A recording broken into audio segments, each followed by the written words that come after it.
The Google Gang Podcast.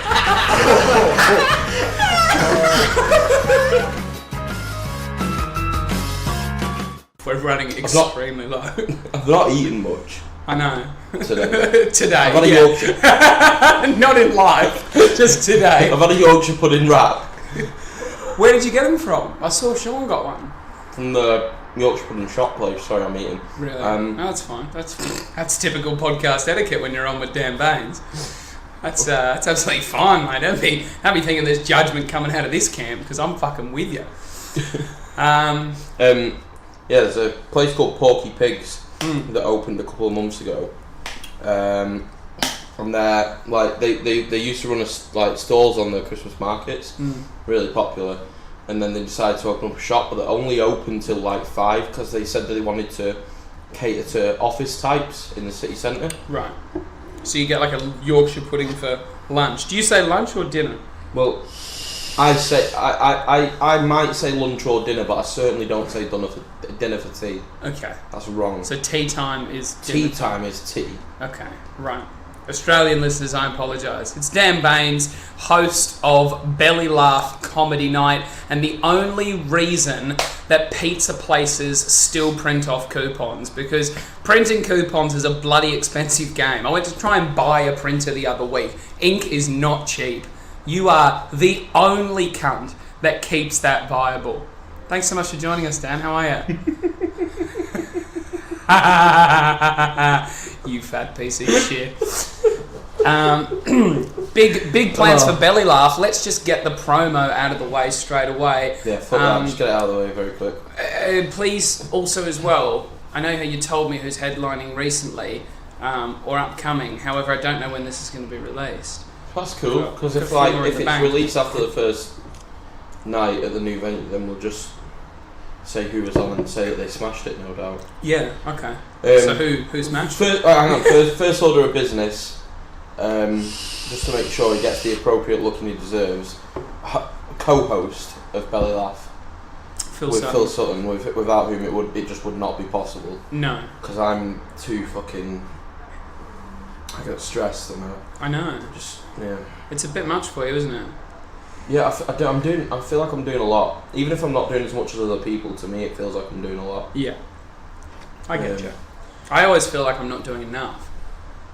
But I'm doing too much. Yeah. There's not enough hours in the day. Yeah, you're coming over here stealing jobs from hard-working British people, and we're talking like... You cannot put the words hard-working and British people in the same sentence. That's the only thing you guys work hard at. If there's one British person in this room to disagree with you, it's me, and I'm not going to.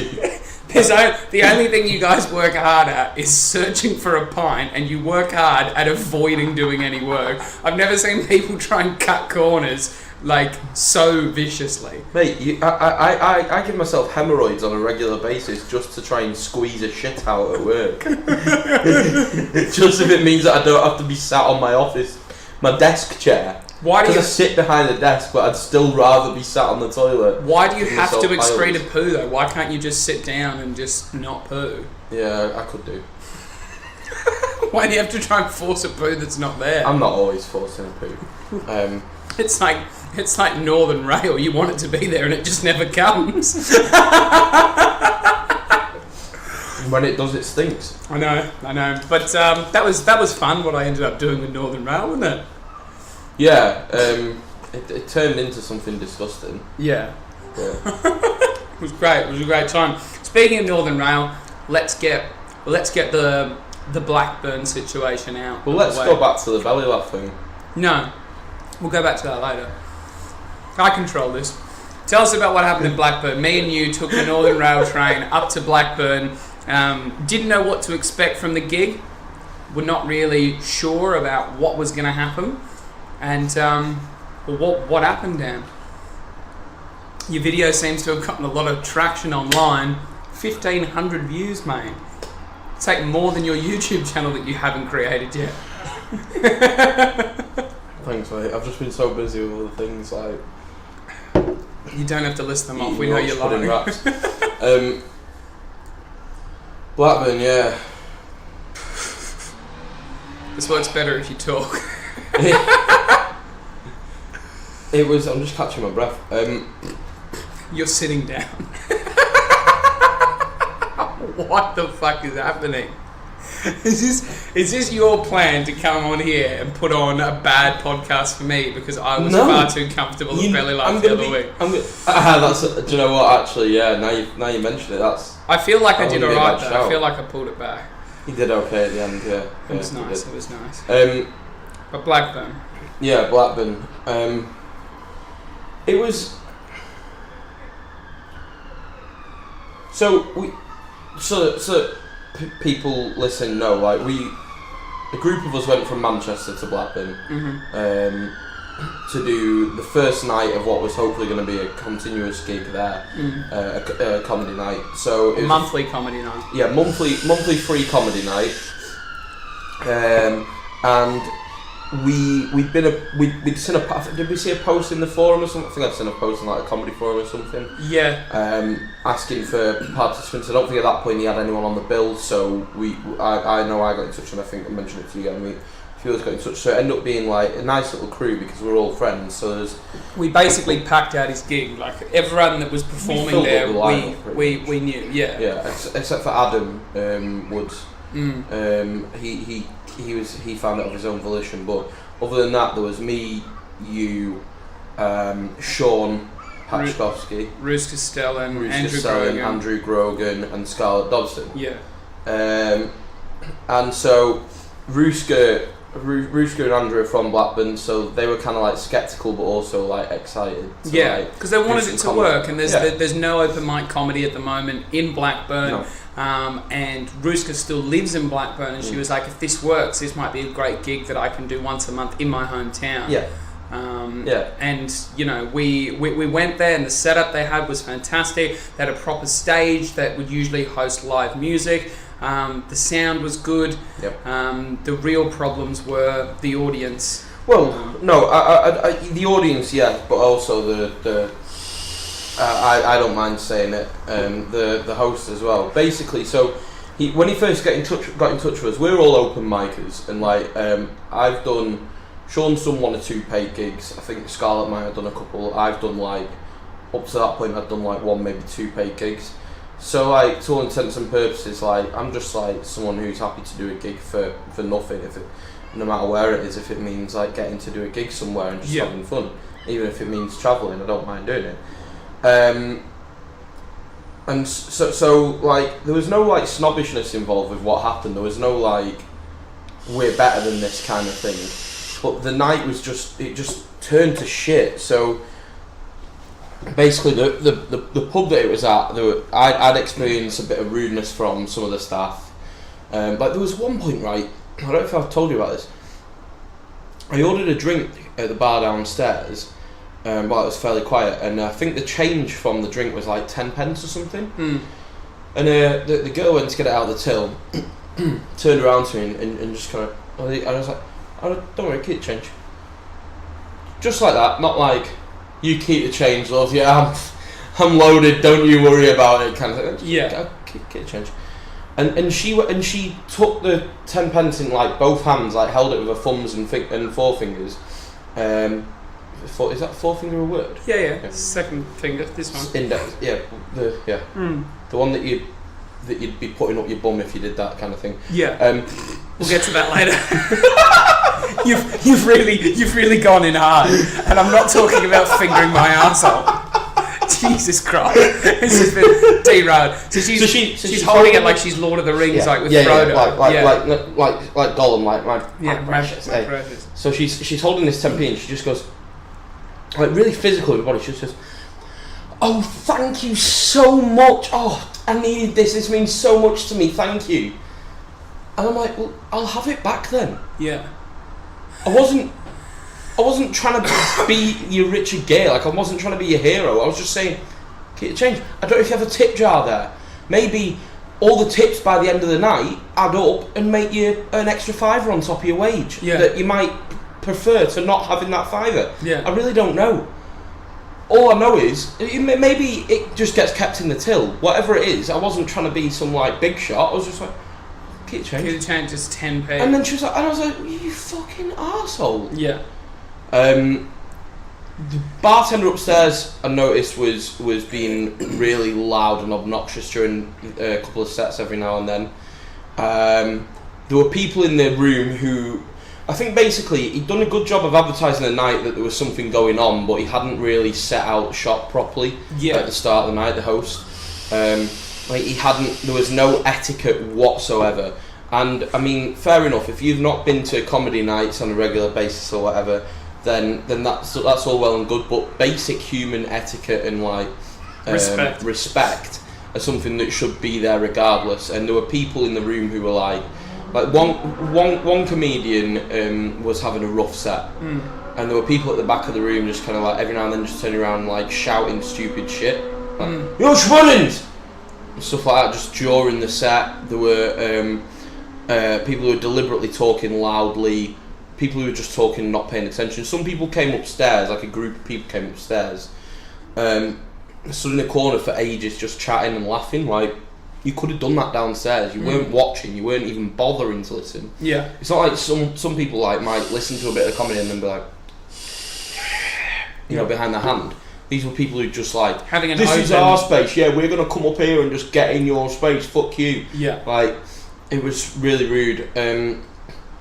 The host was terrible. I don't mind. I'm not going to mince my words about it. Like he didn't do some of the absolute basics that you would do when you're hosting a comedy night. So first thing that really pissed me off is throughout all the acts he was sat on his phone all talking.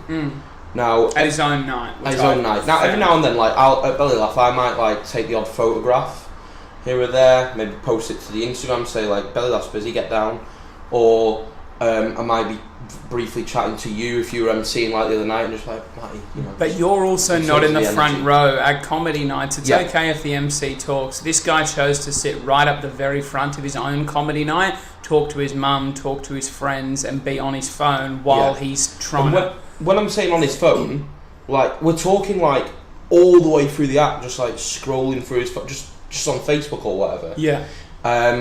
When he was on stage emceeing, he was too indulgent with his set, so he did way too long at the start, and then during the night he was doing too long as well of his own material, which did not really like make any of the comedians feel good about what they were doing. Yeah. And his material was a little bit off colour. His material was very off colour. He got into arguments with people in the audience as well. Yeah. Who he had either heckled or just like he tried doing a bit of interaction, and then he got involved in kind of bickering with people and just created a really hostile vibe. Yeah. And then one of the things that started to turn the tide in a real like horrible way was at one point a comedian, I'm sure a comedian mentioned Boris Johnson. And she was trying to do a joke about him, saying he looked like a plastic bag or something. Right. Okay. So a comedian mentioned Boris Johnson. Someone in the audience just shouted, "Ban the burqa!"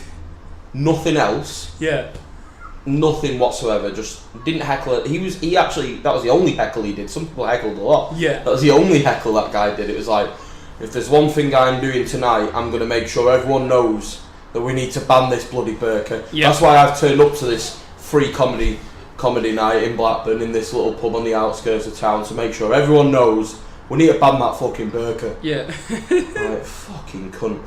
So, and that also, I think, opinion on that subject is not relevant. The fact that you would be so full of hate and disrespect that you would just shout that during someone's set where they're talking about like Boris Johnson, because what Boris Johnson said in the media was that people that have burqas on look like letterboxes or mailboxes. And I read an article today of a woman who does wear a burqa and walks down the high street and has people being like, "Oh look, here's another letterbox." And that type of hate is not something that anybody needs to be subjected to in 2018 in a place like England. So So for that guy to like capitalise on the point that she was making about Boris Johnson, which was a deplorable thing that he did, was just it really, really angered me. And then we got to the break, and then during the break, the host himself made some racist remarks downstairs, which I won't really go into, or I'm certainly not going to repeat them, but like, they weren't coming from a hateful place, they were coming from an ignorant place. Yeah. But it angered me because he'd already made some borderline jokes that were off colour, in terms of, like, someone said that he made a homosexual joke, not a homosexual joke, that would have been fine, by the way. Yeah. Homophobic joke. Like, I personally didn't hear, I don't know what he said, but and then he made a few, like, borderline misogynistic remarks. Overall, all of that kind of culminated in a very hostile environment. It didn't help to put the comedians at ease, and it, if anything, fueled the audience into not giving a shit, I think. Yeah, it almost turned the audience against the acts. Like, the way that I felt on stage, I was not as vocal as yourself in terms of addressing the things that had been said, but I was pretty vocal on my opinion towards the audience. Yeah. Said a few choice words to a few people that wanted to have a chat down the front. And when you got up, obviously, as the last act of the night, headliner, some would call it. No, we would all agree it was the headline spot. But Dan was supposed to do 20 minutes. He did about 5. Explained to the audience his absolute disdain for the comments that had been made on stage and off stage by the host and other members of the audience. We dropped the mic and we left. And I'm not sure what the future of that night is going to be. But that's just, that's just a little insight, if you saw the video that I posted up on Facebook, as to where that was motivated from, because I gave it context, but I didn't give it an awful lot of context. Yeah, I just would like a lot of people have come over to me since at Comedy Nights and, like, said, amazing what you did there, well done, kind of thing, and it means a lot to have support from people, but what you don't see from that is the extent to which we were in an environment, a really horrible environment that was created in the most part by the host. And, like, I'm an open mic comedian. I don't expect to get paid for gigs. I'll happily do a gig for free. But when you've spent your hard-earned money to travel to a gig, when you've taken your time out, and bear in mind, his organisation was terrible to the point where even if I had done the 20 minutes, I'd have missed the last train home anyway. Yeah. I couldn't have actually done the 20 minutes.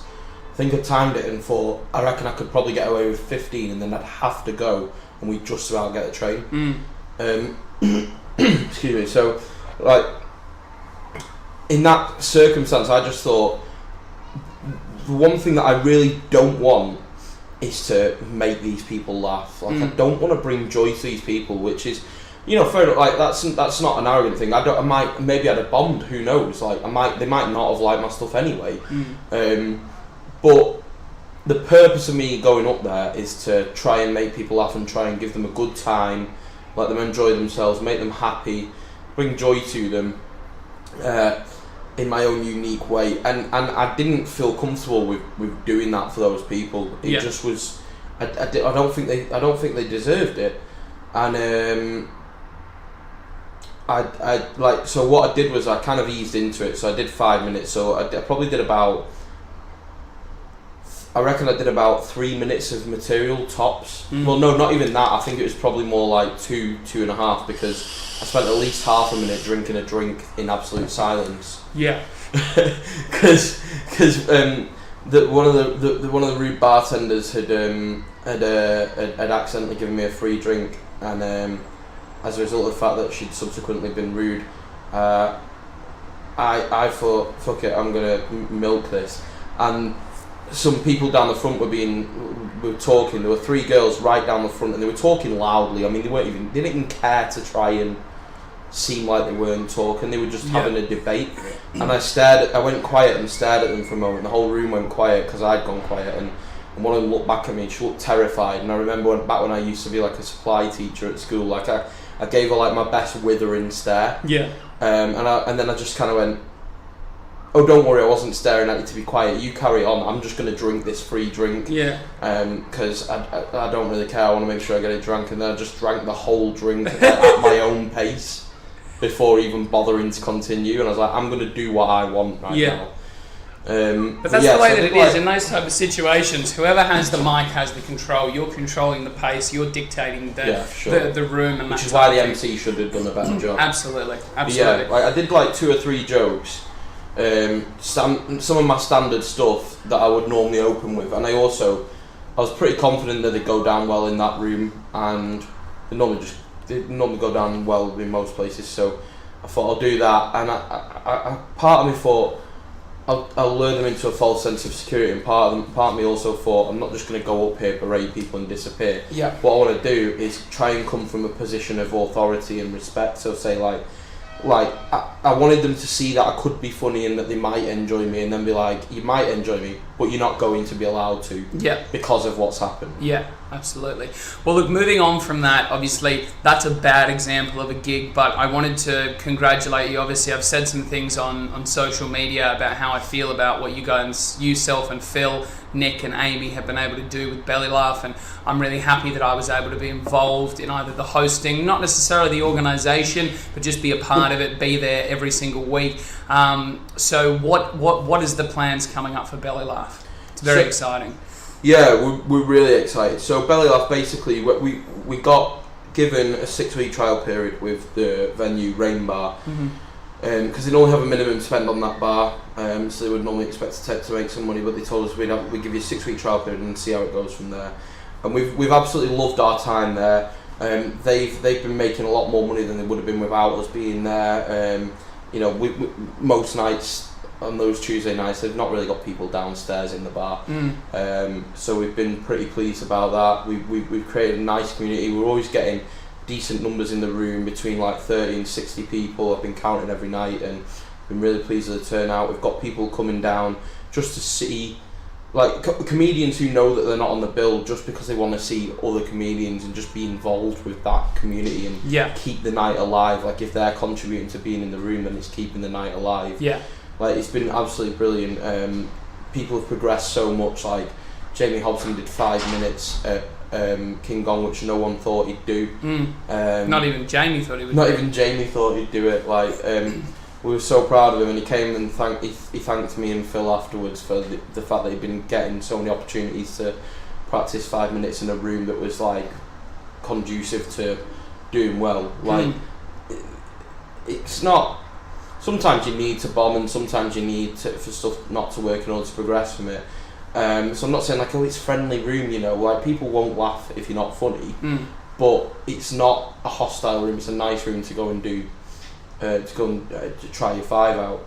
It's very welcoming, and so like it means a lot that it's been able to do that night. And all we ever wanted to do was make an open mic night for open micers by open micers. And you guys sort of have an idea of what you would expect from an open mic night, and that's what you were able to foster. And I feel like that's why it's been such a successful night and had so much positive feedback, because everyone enjoys coming because they know what they're going to expect. They're going to expect what they would expect, what you should expect from a night like that, and it's been delivered by people that know how to execute what you should expect. I appreciate that. Thank you. So it's exciting times. So you guys have now changed venue. Yeah. So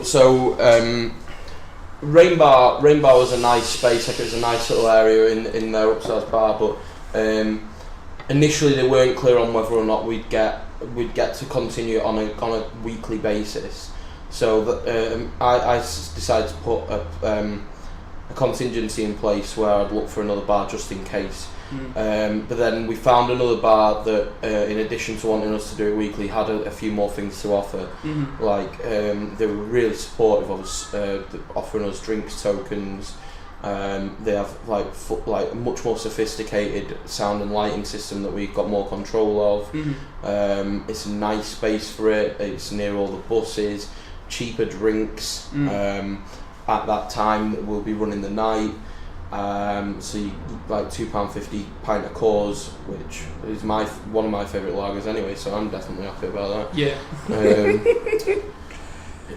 Like it's a really cosy room for it, and I just think like they've been so supportive. They said like they're involved with the Mank and I think Manchester Insider or Mank Insider, something like that.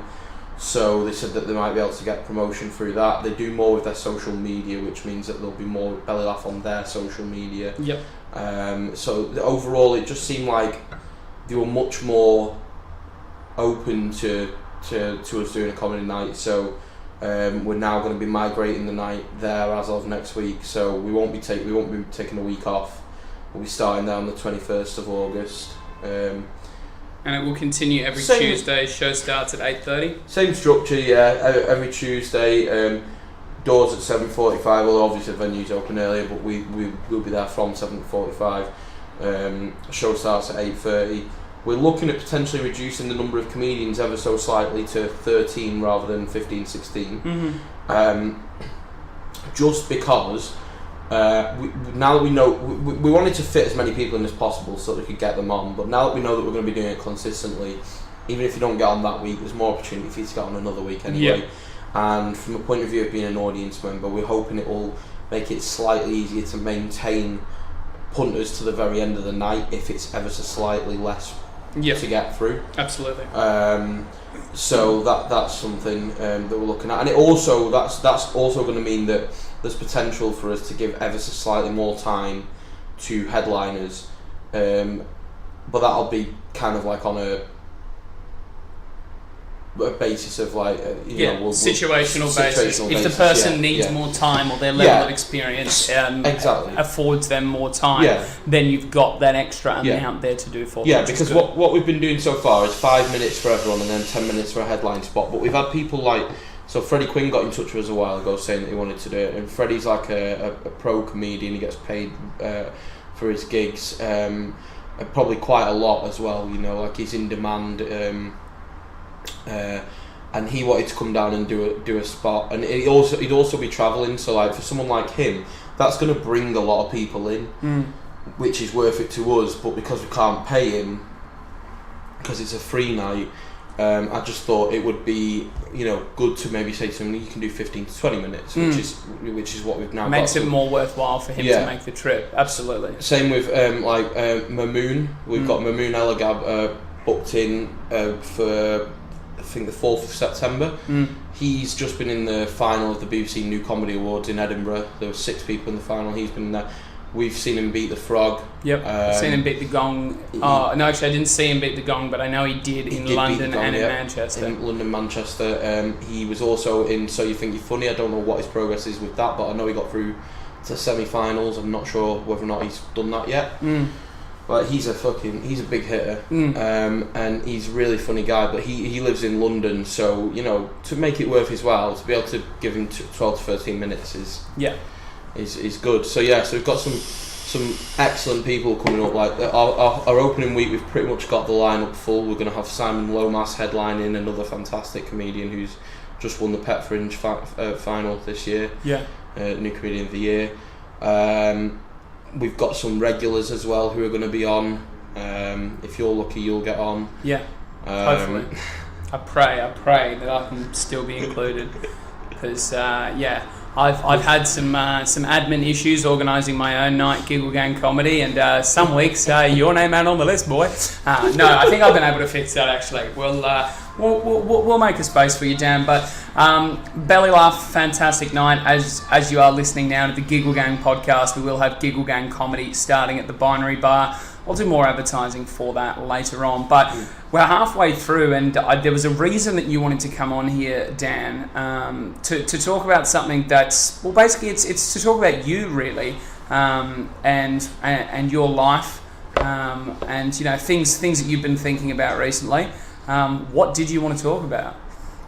Well, I was listening to your podcast with Kat Molinari this morning, and I was quite inspired to want to come on and talk about being bisexual. Not a lot of people know that I'm bisexual. I don't mind telling people that I am, but it does surprise a lot of people, and it's something that hasn't really featured in my comedy too much. Like, I've really sort of mined the fuck out of being fat. I'll make loads of jokes about it. I'll do whatever I can to mine from that. But with my comedy, I don't want to be someone who's just doing fat jokes. I don't want to be someone who's just doing jokes about being northern, for instance. those are things that will feature heavily because they're part of my, not genetic makeup, but they're part of my makeup of who I am. Yeah, the life experiences that have contributed to who you are. Yeah, but I don't want. Overall, I'd say my comedy's like coming from a point of view of just being a frustrated, like fucking person with a different perspective on things. I'm quite descriptive. That which I think people quite like, but so I've never wanted to feature being bisexual too heavily in what I do because I don't want it to be gratuitous. But I realised recently that I think it should be something that does at least form part of my comedy, because it is part of who I am. And I know when I watch my favourite comedians, I like knowing a bit about who they are. I like getting to. I feel like I know some of them, or so and it makes me enjoy their comedy even more. So I did my first night of doing jokes and bits about being bi on Tuesday this week at Belly Laugh, and I was quite nervous about it because most of the people in that room know, but to do the jokes about it, like for me it was a very cathartic thing to do. And then listening to Kat today talking about how talking about bi-erasure, like it's a real thing, like and I want to be able to kind of do more comedy about being bi and not feel like I'm doing it for a gratuitous sake, but I want to strike the balance is what I'm saying. I don't want to be here's the bi comedian, and I also don't want to be like neglecting it altogether. But I bumped into Andrew Grogan on my way here, and I was telling him about it, and he was saying it's good because there aren't really any bisexual male comedians, or certainly like not many that people are aware of, and not coming from the same perspective as me. So there's Joe Lycett is well known for it, but again, like he's almost on a different perspective because if you didn't know Joe Lycett, I think he's probably leaning more towards the gay side of things, and he's more of a. It's a very camp voice. He's very camp, and he's more of an activist. Like I'm not an activist. Like I was saying this to you before. Like I'm not against being an activist or outspoken, but like I'm not a flag waver. But I'm not someone who's going to deny things or suppress things as well. So when was the point when you decided, or when you accepted the fact that you were bisexual? Was there a moment that happened, or was it an experience that happened? There were a couple of moments. Like I always knew I was bi, in that from a young age, around about the same age that you fancy girls. I don't think I fancied boys, but like I remember being at Scouts and like like you go on like a Scouts camping trip and all the lads are just kind of like the same as you would in school. Any straight lad will have experienced this, where like you might be in the showers and like you'd like compare yourself to people, or like there might be, but I think it was just a little bit more for me, like I quite like this. But you never told anybody. No. Did you accept it yourself though at the time? Not were you like, really. I shouldn't be feeling like this? Did you almost feel guilty? So say for example, you'd see another man's penis in the shower, right? And you'd just be like, I don't know why I'm in this house. Oh, no, but like in a shower, not his personal shower, and you'd be like, oh, I quite enjoy that, and then you like check yourself and be like, no, I shouldn't enjoy that. Like that's gay. No, it's not like because I suppose in a way that's not sexual. Like, if I'm in the gym and there's some old boy, like, swinging his fucking massive... I'm not going to let the if I'm in the gym line slip as well, because I don't think you've ever been to a fucking gym in your life, right? That is not slipping past to the keeper. You don't have to come on here and lie, bro. Like, it's just, we're all friends. Just say, like, when I'm in the nursing home or something, when I'm visiting my nan, and there's an old boy with his dick out, right? Continue the story. Dan's never been to a gym, right? Seriously, like, if I'm at a gym... Don't say, stop lying. I don't. If I'm at the swimming baths, all right, where there happens to be a gym, I'll let it slip today. For fuck's sake. It's supposed to be you being genuine, mate, and you've come out the gate with blatant lies, right? If I see you drinking bloody pre-workout, I will be angry because you're not preying for anything. He's had 2 Lucozade Sports and he gets out of breath sitting down, like unbelievable. So you're looking at old men's cocks, right? Let's not get sidetracked from your lack of exercise. So like, let's say I'm at the swim bath and there's like an old bloke like swinging his massive knob around in the swim. Like, I'm not looking at that and it's sexualized, but I just mean that like whenever I was growing up and so let's say you're 14-year-old Matty. I'll just say, I'm going to give you an example that I experienced. Okay. So put yourself in my shoes. Like 14, 15 on your paper round in the morning, early morning, and you're delivering a paper to a house, and it's winter, so it's quite dark out. But someone's got a bedroom the light on in their bedroom, the front bedroom window of the house that you're about to deliver to. Yeah. And there's a woman in her bedroom just going out getting changed for the day, and she's like stood in front of the window, and because it's dark out and she's got the light and she doesn't really know that I'm there. This sounds really creepy now, but so she was just getting changed for the day and she had her tits out. Yeah. As you would before you put your clothes on. Yes. And now I was a 14, 15-year-old boy on my paper, and I was kind of like, it's a bit exciting, it's a bit of a thrill for a Wednesday. Yeah, a bit of a thrill, right? Now, if I wasn't stood there like wanking, yeah, but I was kind of like, ooh, because you're putting the paper in the letterbox. You had your dick in between the pages. Then you're like, I'm gonna ink this shit up. but like, you know, I wasn't stood there like, ooh, you know, but like, I was kind of like, ooh, like, I'll have a look at this. I'll enjoy it for the fleeting moment. Whereas if you'd been in the same situation, would you have done the same?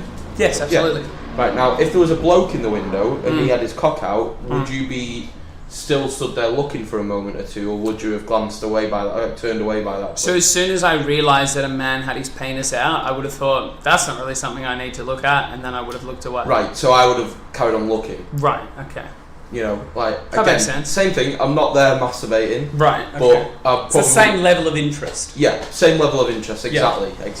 Well, if you gave me one or the other in front of me, I'd choose her, but same level of interest in that moment. So I always had this kind of like inkling that I was. And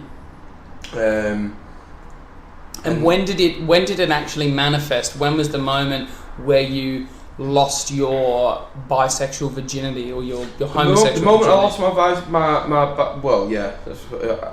yeah. But the moment I lost my bisexual, let's call it homosexual.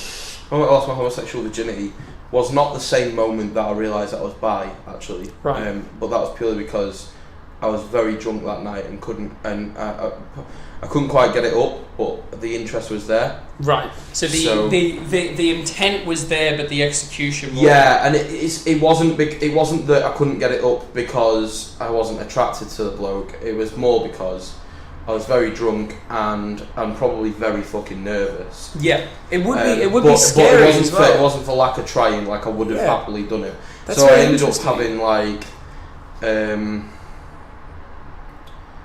basically, it's a really seedy story. I've been going to the gay clubs in Blackpool for years prior. Yeah, flamingos. Flamingo, and Flying Hammer and places like that. I've been going there with gay friends. Under the illusion to both them and myself that I was straight. Yeah. And I really loved it. But then there's like a load of hotels, like a cluster of hotels and B&Bs around that area of all the gay bars. And they're like gay friendly, and there's one that's like really seedy. So like if places close late at night, you know that you can go to that hotel and the bar will still be open downstairs. Yeah. They have like computers there. In a bar? Yeah. It's a hotel, like really small. It's a hotel, like but it also has a bar. But it has a bar, so you might go there for a drink. But then, like, if you walk upstairs to like the next floor where the rooms start, there's a few floors. Like, some people would like leave their doors open. Like you might have people wandering the corridors with their cocks out. Right. People might be using the computers downstairs near the bar to watch porn, that kind of thing. So, like, it was a really seedy place, and we just used to go there, and as like 17, 18-year-olds, we would dick about. So like, we would just run amok in this little hotel, and I remember one time came across some. Did you ever stay in the hotel, or you just went there to drink? Well, there was one night we went there where there was a room open that was not occupied. Right, but it was just unlocked. It was just unlocked, and we barricaded ourselves into it, me and two mates, and just caused an absolute carnage in there for a few hours. And then you've we got never bored paid and for we a left. room, but you've never paid for a room. You've hung out there. Yeah, we caused carnage in the room, and we were like, one of my mates tried flushing a cushion in the toilet, and why? Just blatant vandalism. Drunk. It is funny, idiots at 17 years old. Yeah, that is funny. Yeah. So that hotel was where I had my first proper gay experience. What happened was me and my mate and a guy that he was pulling that night had gone there, and we were kind of just sat, and I sensed that that the two of them wanted to get it on. So I just kind of went for another drink, and then I thought I'm just gonna have a wander around this place. I don't know what it was. I knew what I was looking for. I don't know why I decided that was the night. There was no switch where I was like, oh, I'm doing it because of this reason. There was no because, but I just knew that I was gonna go and try and find myself a bloke. Yeah. So I just started wandering around, and I came to a room where a guy had left his door unlocked. And he was just led there naked on the bed in darkness. Really? Yeah, so I walked in, and not very long afterwards we were doing stuff.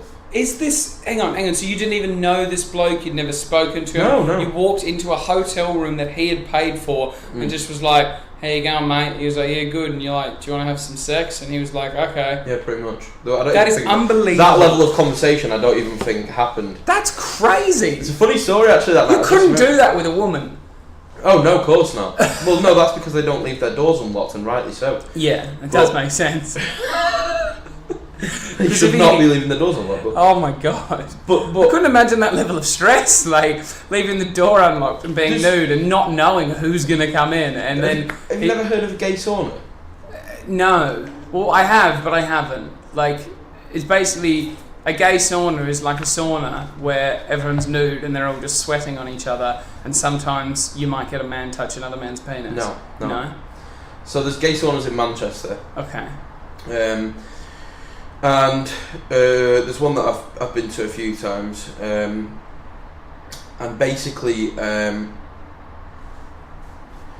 you go down and they've got a desk with a screen in front of it, and then a turnstile, and they've got behind the desk there's a bloke who's watching CCTV of people coming, because you wouldn't know it was there unless you knew what it was and where it was.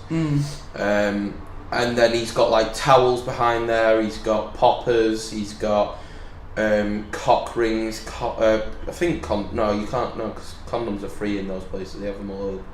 It's things like cock rings and poppers and other male sex accoutrements. Just the kind of things that you don't need at a regular sauna, basically. Yes.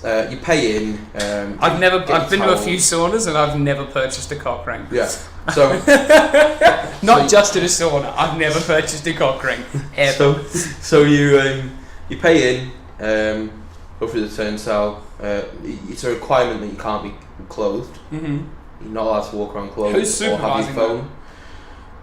I don't know. Is there a guy there being you need to get nude? You occasionally see someone with a mop and a bucket, but of course they've got to have cleaners. It probably gets pretty hectic in there. But anyway, so you'll get you'll get your clothes off, put it in a lock, all your stuff in a locker, get your towel, and then it's just you and your towel and nothing else. Most people don't even bother putting the towels on, but if they do, they tie it around their waist. Yeah. And then the ironic thing is that I'm a lot more insecure about my upper body than my lower body, so I'll just sling my towel around my shoulders, cover my boobs, and just have my cock hanging out. I don't mind. Yeah.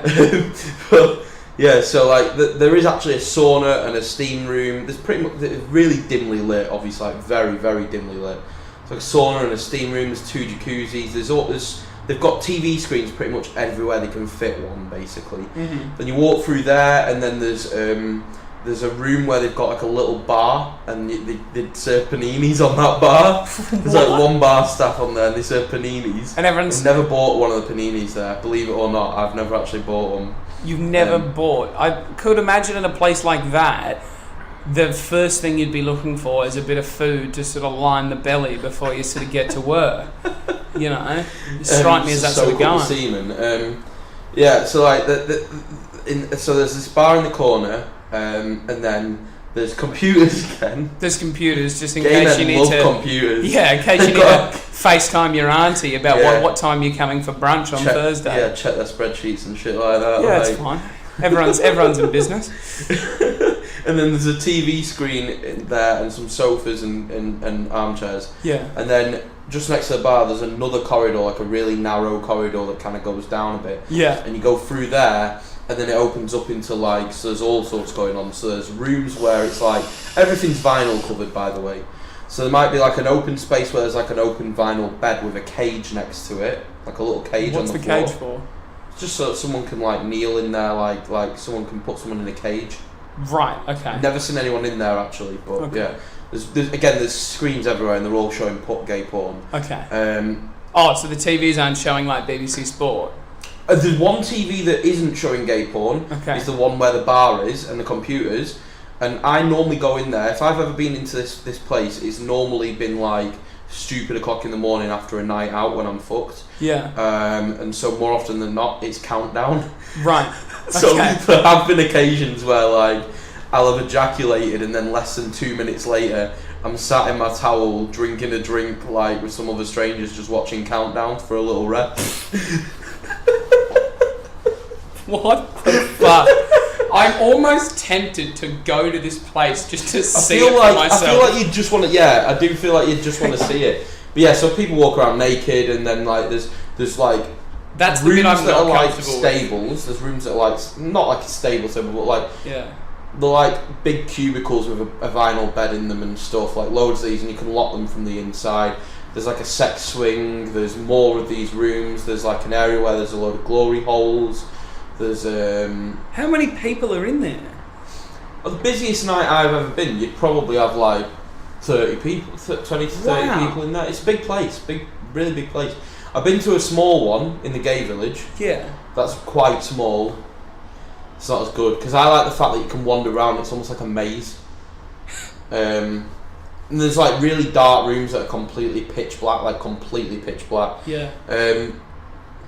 There's rooms where you can see into the room from the outside, so they've got like perspex. Yeah. So it's like a little viewing area, closet. Yeah. With a vinyl bed and then perspex. Like there's showers and stuff. Yeah. How many people are going in there just for a sauna? No one's going in there just for a sauna. You know what it is if you go in. Interesting. If you go in there.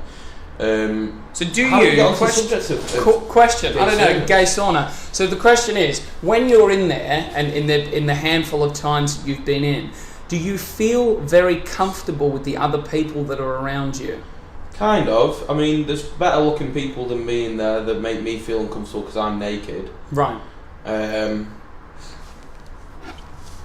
But do you? But not in terms of feeling comfortable based on your looks, but just safe. The way you feel safe and almost you feel accepted at the same time. Personally, I'm a big guy, so I don't really feel like there's like many people that I couldn't handle. No, not safe at that why. point, but safe to sort of be yourself, because it seems like quite an intense pleasure-seeking environment. You're not necessarily yourself. You're no one in a way.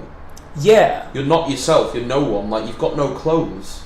Yeah, and you also have no your name. Preferences. Yeah, you're just no name. You're your preferences. So you might walk into like a room where there's a load of guys just sat on like bleacher type seating, just like wanking in front of a screen. Or you might see like one room where there's like one person in there with the door open, naked, waiting for someone to come in, and all you are is what you want sexually. That's literally all you are. Yeah. So that's it. Like there's no jobs, there's no names, there's no clothing or anything like that. You're simply reduced to yes or no. Yeah. One thing that's interesting about those places though is consent's a really weird thing about those places, because consent is typically a no. I mean, you never really ask someone like, "Can I have sex with you?" before you have sex with them, do you? Yeah, but if somebody says no, then that's like. But that's it. That's all you kind of have, because like all these people are naked. They're all going there for the same reason. So like, what tends to happen is someone might just start to touch you in some way, and you have to say no. Yeah. Have you been in that situation? Yeah, I've said no to people plenty of times. And how does that work? What did they say anything after? I've had someone not stop. Yeah. And said no and then moved away. Yeah. But it's weird. It's like, not legally speaking, but in a way, I feel like you kind of accept that when you go in there that people are going to touch you. Yeah. Do you know what I mean? Yeah. You're not going in there saying like anyone can touch me, because you might not be attracted to someone or whatever, or you might not want someone to do that particular thing to you. You might not like that or whatever it might be, but you kind of accept when you're going in there that there are going to be people naked who are going to like come up to you and like, because orgies happen quite a lot in those places. Of course they do. I've been in one. The most I've been in was like 9 people. Right. Like when an orgy's happening, obviously like it's very likely that no one's going to walk into there and go like, "Hi folks, like, does anyone mind if can we just get a vote? Oh yeah, you don't want me to touch you, that's fine, right? I won't come near you, but you guys don't mind? Or yeah. Like, I'll make sure I avoid you and I'll go and touch you." Like, that doesn't happen. So like, this person might come in and then they very slowly get involved. So, what's your opinion? Because the other day I was having a chat to Hazel about energy, right? And I was talking about energy in the room and the fact that me and you, it's not very good for a podcast, but we could sit here in complete silence and I feel like we know each other well enough. I can read how you're feeling and how comfortable you are without you saying anything. Do you feel like in that almost artificial or heightened environment, the energy in the room is harder to read or easier to read? It's generally speaking, it's easier to read. Because everyone's senses are heightened? Because it's mostly sexual energy. So yeah. So more often than not, it's rare. From what I've seen and experienced, it's rare that someone will say no. Like I've had, I don't mind admitting that once or twice, like someone said to me like that they weren't interested. But generally speaking, I don't really like making the first move in that place, because as much as I know that most people will make the first move, I prefer not to. Like if you, so there are different ways that people go about it. Like someone might sit in a room naked with the door open, which is basically their way of saying like, I'm open to someone coming in here and doing something. Yeah. If you're stood outside the room, so this happens sometimes. Like I remember like seeing a guy was stood outside a room, and there was a naked guy in the room, and he was wanking, looking at the naked guy on the bed. Yeah. And then a guy came over to the guy wanking, looking at the guy on the bed, and started trying to toss him off for him. Yeah. And the guy didn't want that to happen. Right. So he kind of like brushed him away. Yeah. Like, is it really weird. The lines are environment? really blurred. So would you say it's a respectful environment or not really? Generally speaking, yeah. I don't think I've ever seen anything kick off there, and I certainly like haven't really, like I've had one guy, like I say, who didn't initially like back away, but you know, I made it clear and then walked away myself, you know. Right. Is it also as well, I feel like places like that, it has to be in an assumption that everyone walking in is on the same page. Is there like a induction or a rules process that you go through before you're allowed to go in, or do you just figure it out once you're in there? Figure it out when you're in there. That's very interesting. Yeah.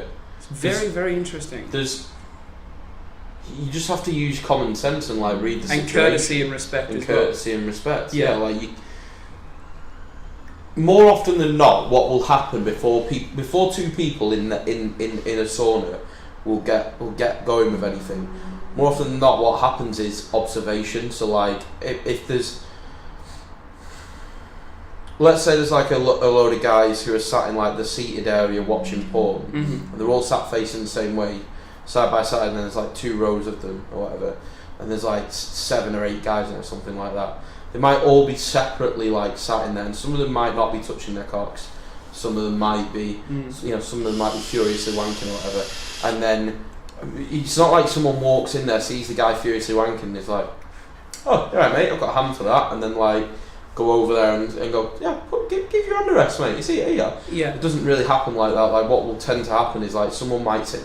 If someone's interested in getting involved with you, they might sit next to you, for instance. Yeah. And it's all very sheepish. Yeah. They might get their cock out and then start wanking, and then they might look at you. And the more you make eye contact, and the more they shuffle over ever so slightly, then it gets to that point, and then it might be like they might put their hand on your thigh. It's almost like trying to pull a girl at like a house party when you're like 15 years old. Just sort of like go sit next to them. You never get your cock out. Yeah, I know. No, I know, but it's like sort of that like sheepish introduction. No one wants to go in too hard too early, but then as soon as like someone does something and then they do that, and then very, very quickly it builds and it builds and it builds, and then all of a sudden it's all on. So the really weird places, anyway, I've not been to one for a very long time. That's the thing about my material, about like wanting to talk about being bi, is that the thing is, I almost don't consider myself bi. Like, right. In what way? Well, so I've never desired a relationship with a bloke. Never. Okay. Right? So the attraction to blokes is a sexual one-off thing. It's like a fetish. Almost like a fetish. I might just be in the mood for it on that occasion. Yeah. Like, with that particular person, with that particular individual, you've fostered a connection and understanding. I've never had that. Yeah. I've never had that, but I would accept it if it was there. But I've never had that. I've never had a connection with a bloke where I've been like, I want to sleep with this guy. It's literally only ever been sexual. Which is why I kind of why I went to places like that were seedy, because it was only about sex. Yeah.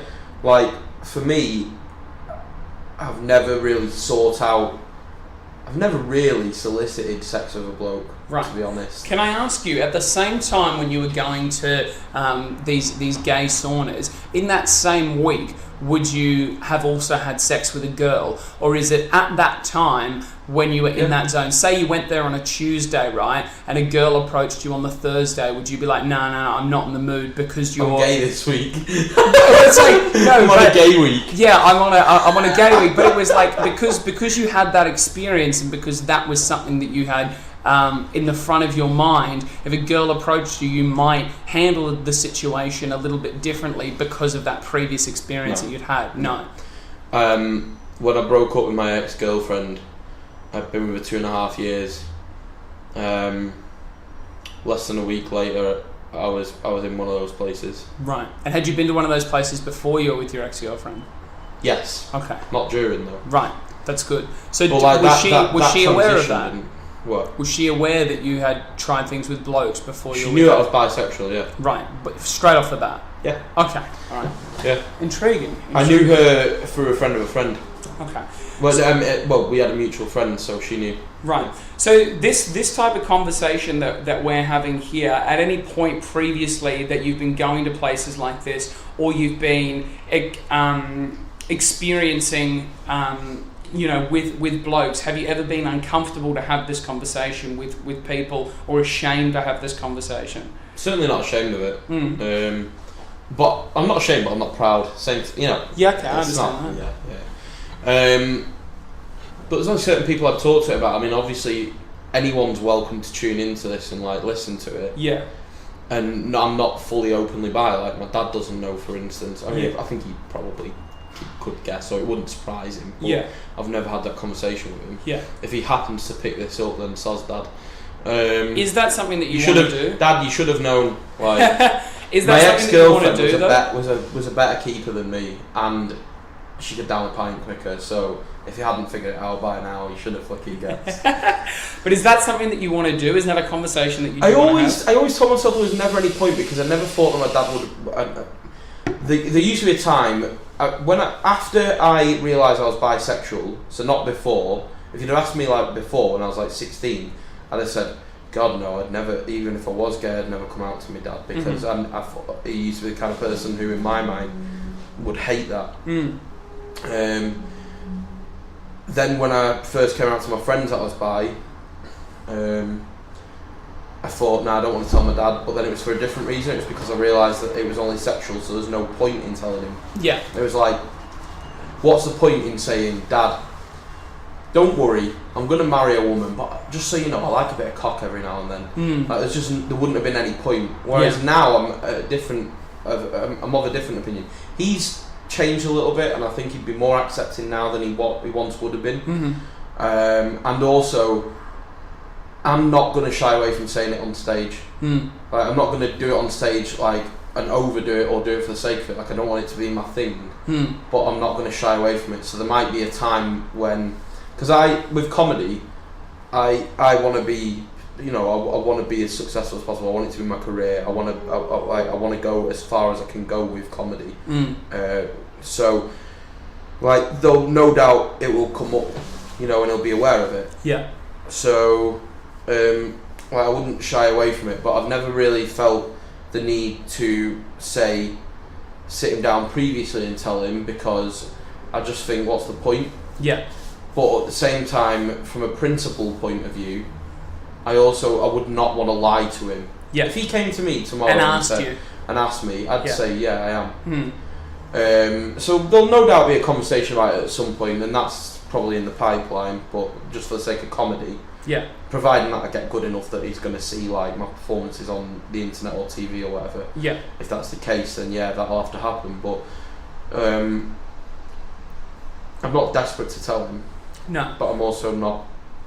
If he asked, you would tell him, and I feel like that's a good thing as well. Just in life, I feel like if somebody asks you a question, you need to honestly answer it, and I'm a big advocate for that. If you're completely 100% honest with someone, they can't be angry. If that's the truth, if that's actually what's happening and that's how you feel, even if it hurts their feelings or it makes them upset, that's just the truth, and they have to accept it, because that's the way that it is. However, there's no need to go out and tell people things that they didn't ask for or they didn't want to know if it is going to have an adverse reaction. Well, with sexuality, I would encourage anyone to people encourage people to come out, and I think that really what you should be doing is not encouraging people to come out. You should be encouraging people to live their best life and do what they think is right for them and accept themselves. If you're going to come out to anyone, come out to yourself. Yeah. Come out to yourself. That's the most important thing you can do. Don't ever, in my opinion, I'm an atheist. I don't believe that there's an afterlife or anything like that. I won't live as long as most people, because unless I do something about my health, as far as I'm concerned, you have a finite amount of time on Earth, and I'm not going to deny myself things like that. If I think that I might be able to enjoy myself and it isn't at the expense of someone else, then I'm going to enjoy myself. Yeah. And I owe it to myself to do that, because I might never get to try that again. Yeah. Which is part of how I felt that night, which is just do it. Absolutely. Just do it. Like, don't deny that.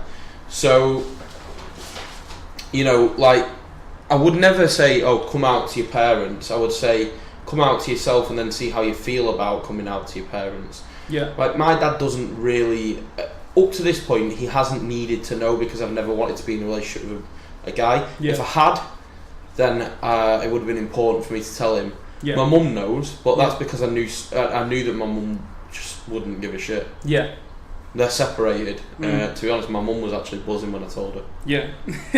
She's got 3 boys and a girl, so I was like a little extra on top of the collection that she already had. Yeah, she's got to catch them all. She's like Ash Ketchum. Well, thank you for coming on, and thank you for being so open and honest with those experiences, and thank you as well for your advice to other people. I feel like the whole come out to yourself thing is really important, and it also doesn't even apply to sexuality in a way. No, it applies to being 110% comfortable with who you are and not lying to yourself or not lying to your friends. And I feel like that really rang true for me in a bit that Phil Sutton did, a recent bit about lads and liking football. And he was like, sometimes lads will be like, I like football, but just because my friends like football. But if you actually ask me, I don't actually like it. Yeah. And it's that same type of thing as well. You need to not be doing anything because it's the flavour of the moment or because it's what your friends do. Yeah. Just need to be like, look, I know a lot about this and I enjoy this, but I don't know a lot about this and I don't enjoy this. And be comfortable enough to say, this is what I like and this is what I don't like. This is why I started doing comedy. I'd wanted to do it for a long time and I'd denied myself the opportunities to do it and stopped writing and things like that because I thought it's not the stable job that I should be doing. It's not what my girlfriend wants, because that's when I first decided that I wanted to do comedy, was when I was with my ex-girlfriend. Like, it's not what she wants, all this kind of thing. And I denied all this. Like, you just fucking, like, do what you want. Don't shoot people, but do what you want. Absolutely. Don't go out and, like, upset anyone. I've got a... But if it upsets them because they're stupid... Yeah. Like, if you coming out and being gay upsets them because they're a fucking idiot, then just do it. But if they're doing nothing to you and they're innocent, then don't upset anyone, don't shoot anyone, don't fucking... I've got a quote for you. Do stupid shit like that, but don't deny yourself anything that makes you happy. Just live your life. I've got a quote for you that I heard... you will die. The other day. You will die. It's all going to come to an end. But I was speaking to a friend of mine, Jason Allen, who's a very, very smart, wise man, and he heard a quote. I can't remember where he stole it from, but it's wear yourself with pride. Yeah. And I feel like that is, shoulders up, walk tall, be happy with who you are, and like your existence and what you've got to say. There's people that don't give a flying fuck about you, but there's someone out there, at least one person, that's interested in what you've got to say and interested in what you've got to offer. Everyone has a brain and everyone has ideas that someone cares about. Yeah. Don't get hung up on the people that don't. Yeah. It's all got very preachy here, but that's the way it goes, Dan, sometimes on the Giggle Gang. 1 minute we're talking about gay saunas and the next minute we're talking about having pride in yourself and horrible gigs. Just remember, be happy, because you will die. That's right. It's all going to come to an end. For some, sooner than others. Don't be too happy though. Make sure you wear a condom, otherwise that will accelerate how quickly you might die. Yes, correct. Either you get AIDS or a baby, both equally as bad as each other. Thank you so much, Dan, for coming on the podcast. Next episode is going to be the host of Comics Anonymous, the new venue at Joshua Brooks. Her name is Anna Spark, and she will be on the podcast next. And also, good friend of mine, Marlon Comancho from Hits Radio, is going to come on. He's not a comedian, but we're just going to talk about radio, life, living, and some cool shit. Looking forward to that. He's the first ethnic guest that I've had on the podcast. The first. Disgraceful. Yeah, I feel like disgrace. when I had my first Jamie. woman on. He's Yorkshire though, isn't he? No, he's Turkish. He's Turkish, but he's Yorkshire. You know what I mean? But I don't even know where Mars is from. But we will figure it out. I know he's from London originally, but he's a great guy. I can't wait to see. He's got something there. Is that what you're saying? Like he doesn't fill in the same. He doesn't tick the same box as you on an application form. Correct. Yes. Look, thank you for your honesty, Dan. I really appreciate it. I hope you said everything that you wanted to say. You can catch Dan at Belly Laugh Comedies Tuesday night at Dive Bar. He'll be there doing something. Also at Comics Anonymous, sometimes frequent Shark Comedy at Holdfast. Comics Anonymous Thursday at Joshua Brooks.